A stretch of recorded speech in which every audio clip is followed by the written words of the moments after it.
For all the frenzy about the new COVID variant, you know, most things shouldn't change. It's still COVID. It still has the same potential impact in terms of making you quite sick. We have cautious optimism about Colorado's COVID numbers. After months of getting worse, we may be seeing a leveling off. A leading candidate for governor is stoking election rigging conspiracy theories to her supporters while she avoids that kind of talk in front of the cameras.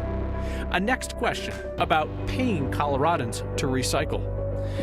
And that's not Main Street misspelled on the sign. They did it like that on purpose. That's next. I'm going to tell you the same thing about the Omicron variant of COVID-19 that we told you last year about the original COVID-19. Don't stress out about when exactly it's going to come to Colorado. It will come to Colorado. So just do the common sense stuff that we already know protects people. And think about how much more we know today than we did in March of 2020. We asked Dr. Michelle Barron, head of infectious disease control at UC Health, who has been with us giving us solid advice all the way through the pandemic. We asked her if this new variant changes her daily behavior or changes the advice that she gives patients. We will continue to see variants. It doesn't change how this is spread. It doesn't change the potential impact it has on our lives. And so I think everybody obviously continues to be tired and really wants some magic bullet to be able to be done with all of this. And it's still going to take this concerted effort to be able to manage it. But I think vaccine is still part of the key to this. Dr. Barron says she thinks that we're better off focusing on the Delta variant. She says we know that Delta is here right now. That's what's driving our high hospitalization and positivity rates. Let's look at those because we finally have some good news to share with you on COVID hospitalizations in our state. We fell below 1,500 patients for the first time in 2 weeks. 1,473 people at last count. That is down 34 patients from the day before.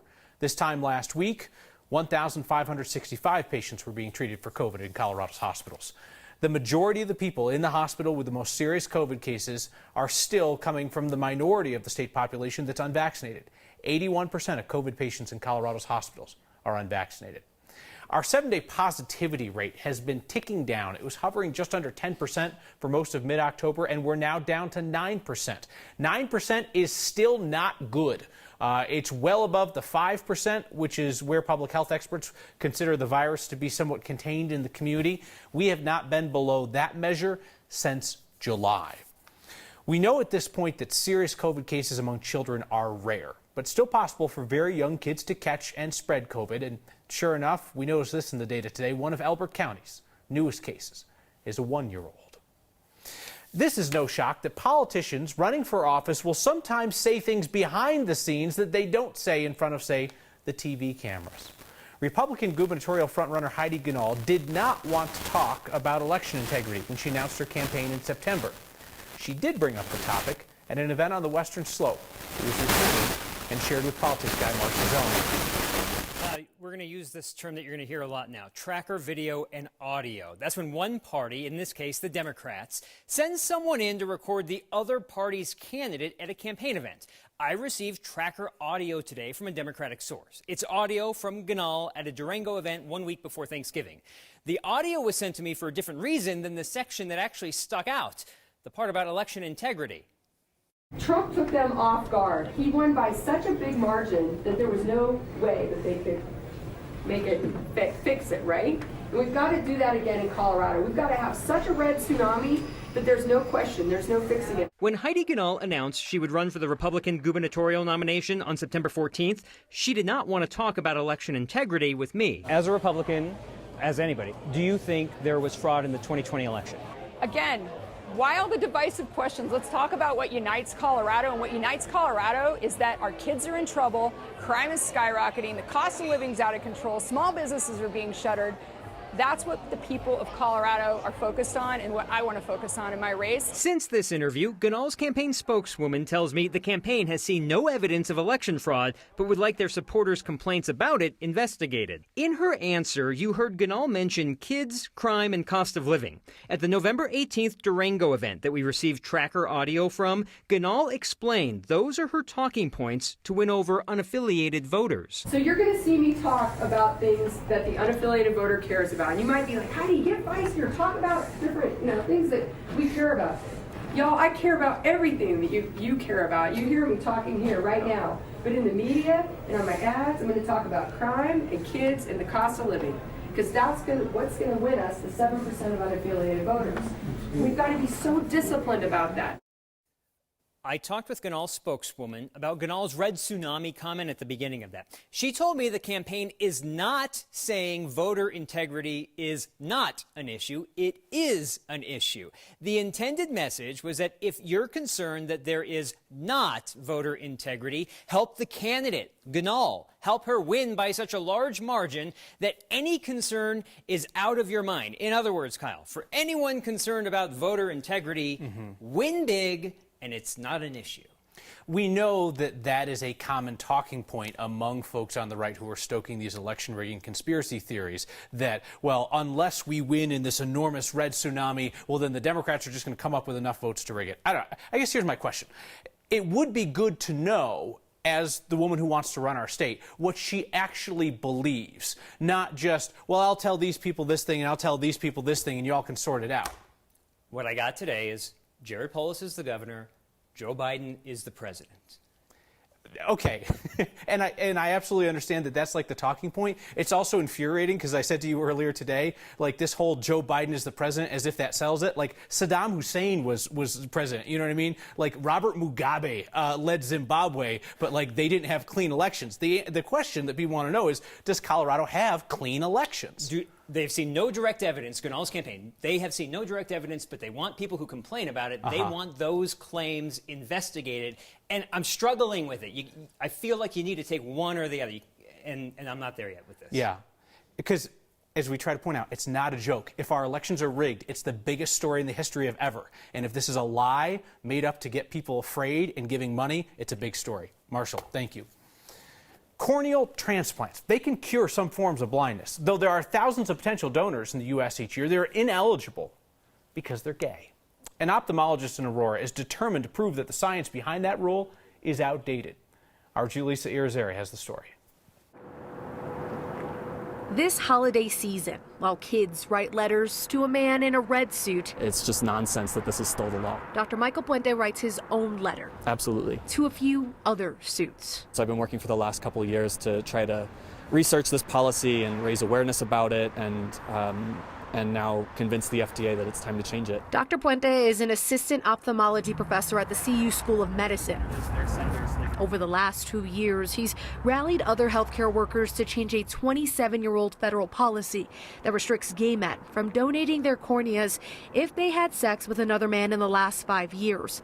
The policy was created when HIV tests weren't as reliable. Even though now we have highly reliable, very quick tests for HIV, they're done on everyone who donates their cornea. Even if all that testing is negative, we still have to enforce the law from 1994. It was obvious to me that we had to do something to change it. And 52 members of Congress agreed. Signed by Congressman Neguse here in Colorado. Last week, Congressman Joe Neguse, alongside his colleagues, sent a letter Puente helped draft to the FDA, calling on a change to the policy. I was so excited to have all of these power brokers finally take a stand on this for the first time. I think it's inevitable. We're going to get this to change now. The FDA was asked to respond to the request within 30 days, meaning this holiday season could be a gift to many. It'd help a lot of patients.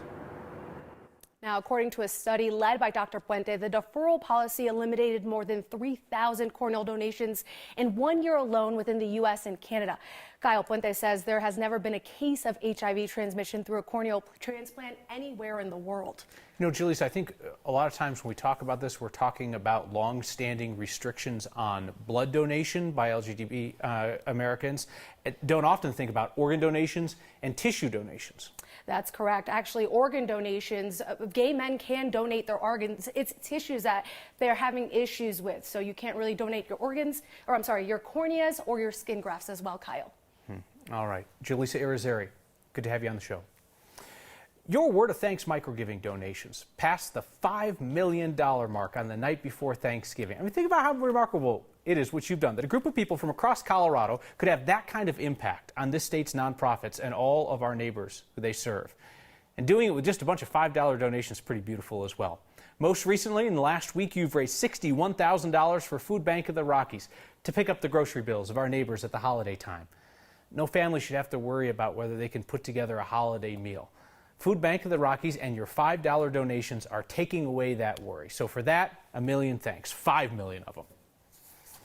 After recent violence outside Aurora's high schools, the district has decided to keep students on campus during lunch hours. Students decided otherwise. And this isn't a misspelling of Main Street. A town just prefers it this way. That's weird. So it's next.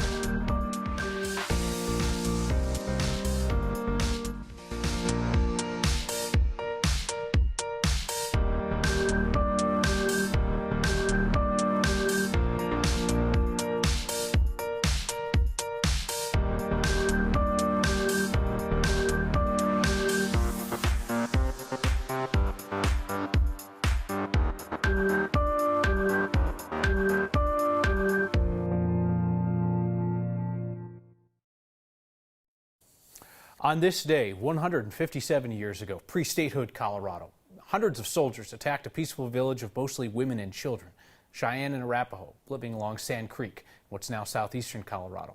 There were 230 people killed in the Sand Creek Massacre. Tonight, there is a candlelight vigil in remembrance. Folks are just arriving now at the steps in front of the state capitol. They'll be walking there along Lincoln, between there and the library. It was former Governor John Hickenlooper who not so long ago in 2014 offered the first apology for the Sand Creek Massacre directed to descendants of the survivors. In recent years, Colorado's seen a renewed effort to have the Sand Creek Massacre remembered and taught in schools. You can see our previous reports on that. Put them at the top of the next section on 9news.com. So Aurora Schools have a new rule to keep students on campus for lunch. This follows a series of shootings involving young people in Aurora earlier this month. From what we saw on day one of it, a good number of students just ignored the rule. The school district's trying to keep students inside during lunch after 6 Aurora Central students were shot at Nome Park near the school on November 15th. That same week, 3 teenagers were shot in the Hinckley High School parking lot. And then early Sunday morning, Aurora police say that 5 young men were shot at a party at a shopping center near Dayton and Colfax, large party nearby emptying out at the time. Trying to slow down the violence among young people, especially what's happening during the school day, Aurora Public Schools closed all 7 high school campuses for lunch hours. Yet today we still saw students outside of Aurora Central during lunch and other periods. I heard students keep saying, oh, well, I'm still going to try to find a way to leave either way. And like you can still see kids getting in their cars and leaving. There's like really isn't any point to like trying to keep them in if they know they're going to leave. APS Superintendent Rico Munn told us they're not looking to make the schools into prisons. They're not looking to physically stop kids who try to leave. But he said that he hopes that students will understand the change, get used to it, and just agree to stay on campus during lunch, at least through the start of winter break. A beautiful day and a beautiful evening in downtown Denver, but a little too warm for this time of year. 72 degrees in Denver. We just missed the record of 74 and did see mid-70s in southern Colorado. We have a few high clouds coming in over the top of this dominant ridge of high pressure. And even with a weak front that will cross tomorrow, not much in the way of rain or snow for the state. We'll see about a 10-degree cool down and a few mid and low-level clouds on the eastern plains. But all in all, a quiet pattern for the next few days. Fair skies and 34 tonight with sunshine. Tomorrow's high at 60, so cooler, but still above the average of 47. And then we're in record territory. Hello, December, with sunshine and low 70s. Slight cooling trend heading into next weekend. And the next storm that we are tracking may bring snow to the mountains, but not till Monday or Tuesday of next week. A next viewer remembers the days of getting paid to return bottles and cans and wondered what it would take to bring a bottle buying program back to Colorado. We went dumpster diving for an answer. And Parker, is like Main Street USA, which is why it's kind of funny they write Main Street this way. Next.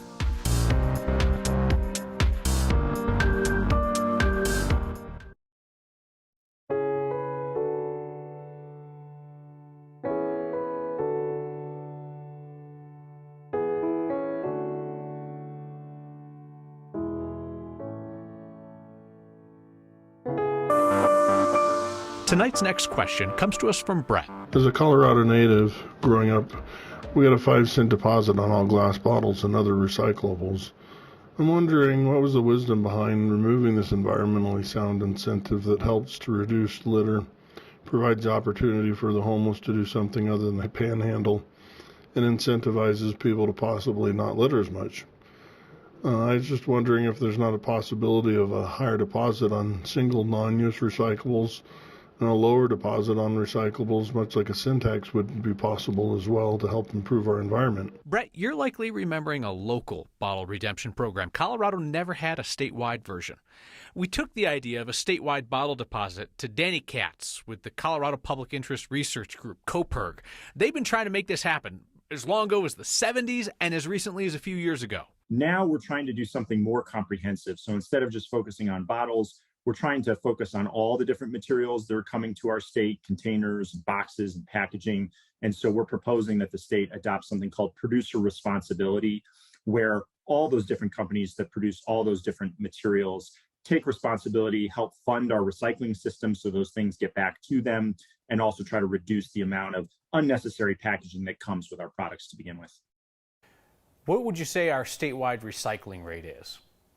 I would have guessed way higher than the 15% recently found by COPERG and eCycle.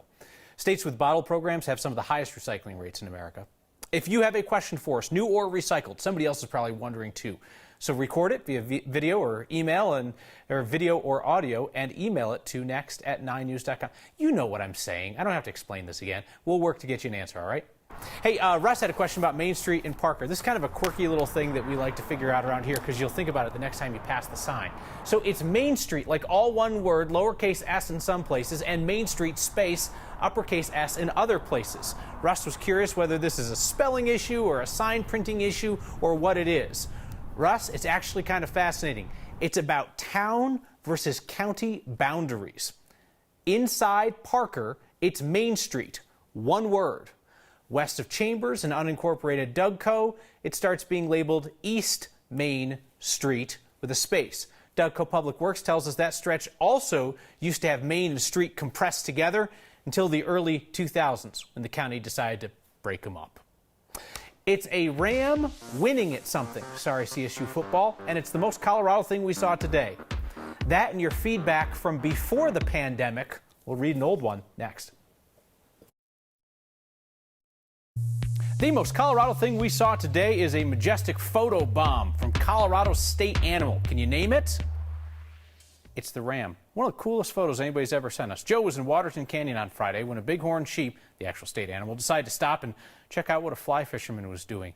Guy looks like he is deep in concentration mode, and Joe, who took the photo, says he doesn't think that the guy fishing even noticed the ram until it crossed downstream. That is a pretty epic animal photobomb. If you have more like it, send them our way. Email next@9news.com or give us a shout on Twitter with the hashtag HeyNext. David in Fort Collins writes in tonight to say, what happened to Anusha Roy? David, something awesome happened to Anusha. She had a baby. She's on maternity leave right now, and we're excited to have her back, but we know the importance of this time with her family.